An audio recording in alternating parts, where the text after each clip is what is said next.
Georgie. And let's get a look at the weather now. Over to you, Nate. A very good morning to you. I want to turn to New South Wales to start. Yesterday, severe storms threatened areas around the Blue Mountains in the state. Take a look at how heavy the rainfall was. Dangerous storm cells pelted the area. Hail too. Meanwhile, a little bit further east, Sydney wasn't completely spared. People took to social media to get a bit of an explanation for some pretty creepy looking clouds over the city. And while they are strange looking, they're well known. They usually accompany severe weather. They're called mamatas, and they look sort of like the udders of a cow hanging underneath the cloud. Now, they don't cause any severe weather themselves, apart from a little bit of turbulence just where they form. Certainly a spectacular sight over the city. Let's take a look at what's happening today, though. We will see more storms through New South Wales. There's the cloud associated with those storms yesterday. We'll see more there today. And the monsoon trough is continuing to dump heavy rain over the peninsula. It's been triggering severe storms there. And tropical cyclone Penny has re-intensified to cyclone strength in the Coral Sea. It is well off the coast at the moment, though. Meanwhile, through the south, we've got lots of heat between these two troughs, and that's been drawn down into South Australia by this cold front that's moving through the bight. That's really going to heat things up, and it's causing severe fire danger to extend from Western Australia right through to South Australia as well. And we'll see that heat moving into the southeast over the next couple of days. Now, up in Queensland to start, we've got some heavy rainfall expected through the far north of Queensland. Warnings are current there. And for the rest of the state, further south, we'll see some unsettled weather as well, mostly east of the Divide. There is the odd shower as well for parts of the east coast, mostly around the central coast. They'll intensify later on in the day. Brisbane is looking at a shower or two, getting to 30. And it's another thunderstorm day for most of New South Wales, though it should stay dry for the north coast and in the southeast. Now, the majority of that activity will be around the central and southern ranges. Once again, more severe storms are a real possibility. Sydney, a partly cloudy day, you're getting to 28, and it's a shower or two with a possible storm for Canberra, 34. Inland Victoria, very warm today. Some cloud is clearing out of the south of the state. We've got a chance of a shower or storm for the far eastern ranges this afternoon, but it's mostly fine. That includes Melbourne, 28 today. And after a light shower for this morning for the east coast of Tasmania, it's going to be a dry Thursday. Hobart staying mostly sunny, 28 there. And a cooler change is moving through South Australia. We've got fresh south to southwesterly winds in the far west this morning that should make it through to about Port Lincoln late this evening. We'll probably see storms in the far west this afternoon and in the northeast, but most of the state is very hot. That includes Adelaide, 41. And over in southern WA, we've got some showers this morning for the southwest corner. They're reaching Geraldton and Israelite Bay. They will clear back to the south coast this afternoon. Windy conditions through the interior. Perth, an early shower or two, then a cloudy 24. And further north, we're back to storms for northern WA and for all but the south of the Territory, where it is going to be very hot. Darwin, a shower or two, probably a storm as well for you, 33. Now, tomorrow it is Victoria and Tasmania's turn to swelter. The cool change, though, will bring some relief late in the day. Before that, Melbourne, you're aiming for 42 degrees, and it's going to be a very hot 36 for Hobart. Thanks, Nate. That is a red-hot map that you are showing us there, and more to come. Anyway, coming up on the program, the mayhem of Mozart, the new circus show, complete with acrobats, comedy, and, of course, music. It celebrates the wonderful and wacky world of Wolfgang Mozart. That's a bit later on, News Breakfast. But first, here are the latest headlines. Yes, a cleaner in Sydney has been charged over the attempted murder of a 92-year-old woman. The injured elderly woman was found at her Ashbury home after a panic button that she was wearing was activated. She's in a serious condition in hospital after being stabbed several times. 35-year-old woman will face court today. Police say she had been working as at the victim's home. Authorities in Melbourne admit it could take weeks before they know exactly what's in an illegal chemical stockpile that's been uncovered in 7 warehouses. The Environment Protection Authority says high volumes of chemicals have been found at sites across Epping and Campbellfield in the city's north. Inspectors investigating last year's massive warehouse fire in West Footscray made the discoveries last week. Staying in Melbourne, and a manhunt is underway for the driver of the car involved in a police chase in Laverton in the city's southwest this morning. The car smashed into another vehicle on the Princes Freeway at around 7 o'clock before later losing control and crashing into a fence. The driver ran away from the scene.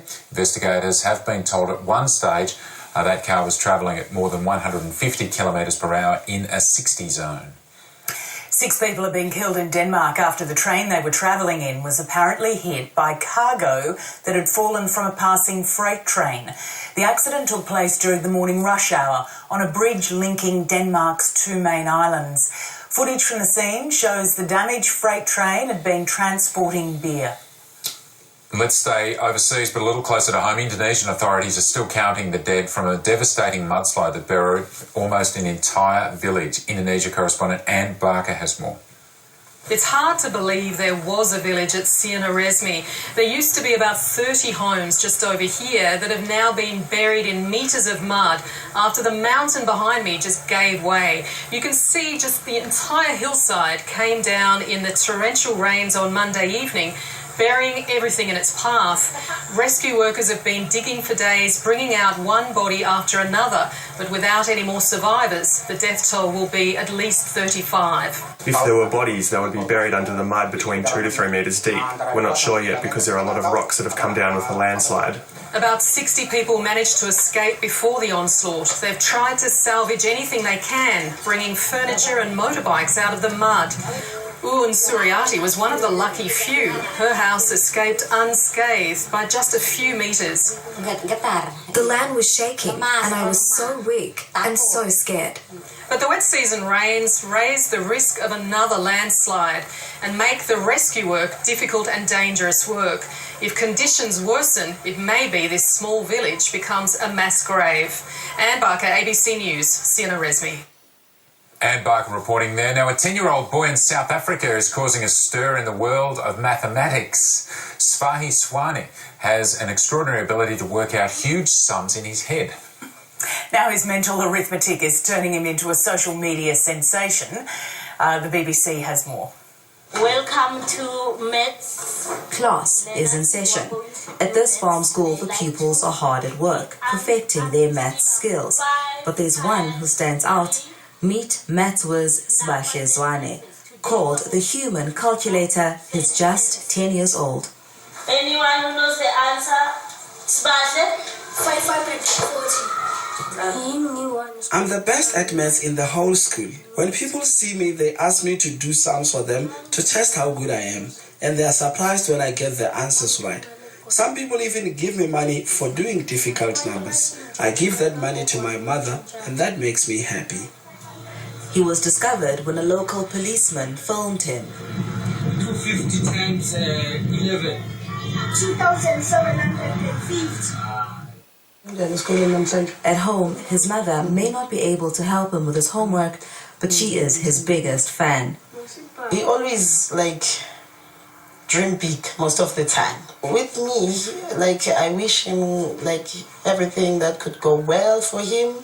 I want him to explore, he loves challenging. He's 78, and so we put him to the test. Times 550. 42,900,000. What? How did you brain do that? Hello, Sibahle. After a professional assessment, he's deemed a gifted child.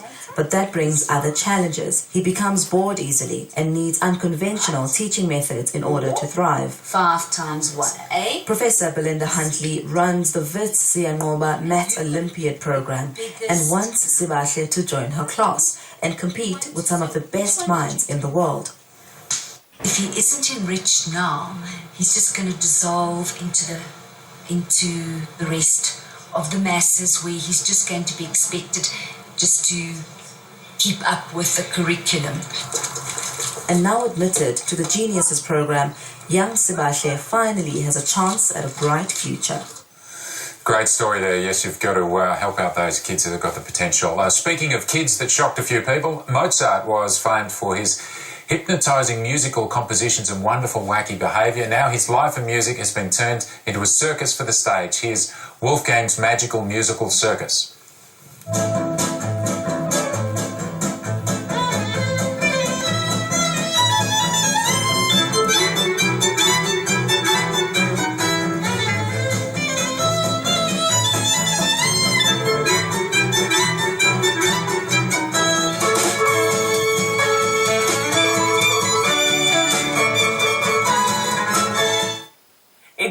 started at Melbourne's Arts Centre before heading to the Sydney Opera House, and stars Paul O'Keefe, who plays the young Mozart, and fellow acrobat Catherine O'Keefe join us now in the studio. I was waiting for you to sort of backflip over the couch to join us. You've let me down. Sorry about that.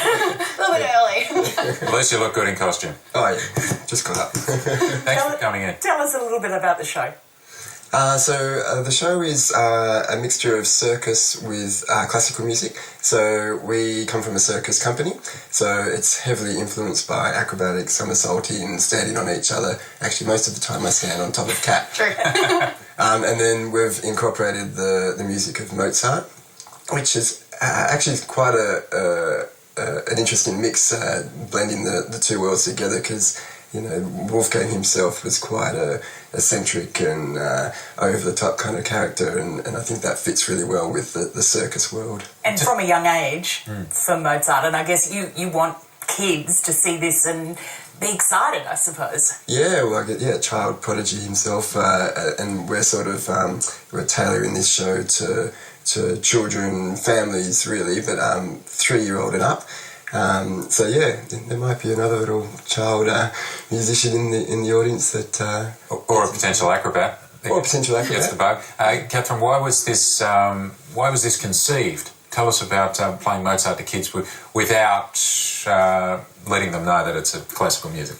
So the show Wolfgang's Magical Musical Circus was conceived by our director Jeroen Lifshitz from Circa, and his aim with the show was to have children listening to an hour of Mozart music without really realising. Yeah. One of his goals with the show, which when he heard about it, he was so happy about, was having people listen, watch the show, and then a couple of days later start humming the music and not realise that they're actually now listening, like humming music and enjoying classical music at the same time. So when he first found out that that's what was happening, he was really excited to know that the show was achieving what he was hoping. And what do kids most react to, the music or your antics on the stage and the great acrobatics? Yeah, surprising. We just came from a season at the Barbican in London, and a young boy, probably maybe around 10 years old, came up after the show, and he knew all of the music. He was a advanced kind of pianist, much better than I could play, which is basically nothing. And so he was quite captivated with the music because he knew the music, but then the circus element as well. You hear a lot of oohs and ahs, and especially with some of the balances where I stack up on top of chairs. I just saw that, yeah, that makes you hold your breath watching it. and kids come up just going, I think because they're probably being told they can't climb on chairs, and they go, what? You can't do that. How have you gone injury-wise? Oh, pretty good. I mean, everything has its risks. We try and minimise as much as possible any risk to injuries, but we're pretty fit and we're still going pretty strong. And you're married, so what was this like to have that ability to be on the same show in the same country and the same continent? It is pretty luxurious for us. So even if your husband's standing on you most of the time. We've spent many years where we've been in different companies performing, and that has its own challenges, as all couples know. When you're not able to see each other, it takes its toll. But to be able to work together and travel the world together, it's one of our goals we've had for a long time. So to be able to do that, it's amazing for us. And you're looking forward to continuing the run? We are very much so. So we're here in Melbourne for this week and next week, and then we go to Sydney. And it's so much fun to perform and to hear the kids during the show, some of the things where they're like, I can do that. No, I can't do that. And their parents are saying, please don't do it if I'm not around at least. So like Paul does this amazing stack on chairs at the end of the show, and you talk to the kids afterwards and like, that's my favourite thing. And we always like to go, that's very special circus equipment. And the parents are like, thank you. Paul and Catherine O'Keefe, thank you very much for joining us. Good luck with the rest of it in Melbourne at the moment, then heading to Sydney Opera House. Great, thank you for having us. Well, surprisingly, someone who might have enjoyed that last segment is the Pope. What? Pope Francis has been treated to a show by a circus troupe from Cuba. The group carried out acrobat moves to salsa music at the Vatican as the pontiff looked on. He later impressed the audience with his own ball twirling skills. No, surely not. Oh no, not for long, but long enough to make an impression. I don't think the Vatican's seen something like that for a while. No, that's impressive. That's a bit different to what they say at St. Peter's Square.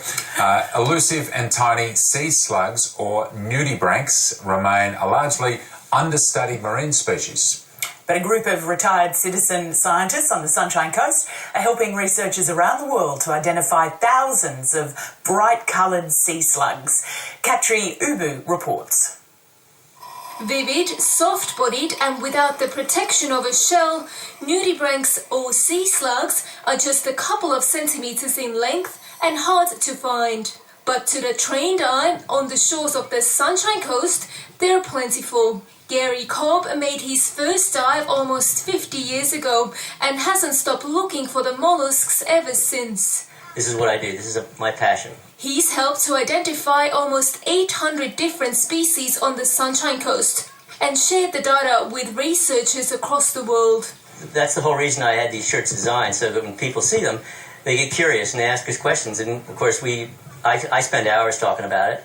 And a lot of people get educated. With 6,000 followers on social media, he's built something of a nudibranch cult. The aim for the citizen scientists is to find out more about the tiny sea creatures that little is known about. Always curious, always want to find more. I think also because nudibranchs are so visually striking, we really strive to try and get those photographs. So they are so photogenic, and it becomes a little bit of an obsession for us in the water there. The coastal areas of Queensland's Wide Bay are another hotspot, with a beach in Bundaberg named after the nudibranchs. One of the challenges you have with nudibranchs is they're very, very cryptic. They come and they go, according to the food that's available to them, but also according to the sort of the substrate, the habitat, the conditions.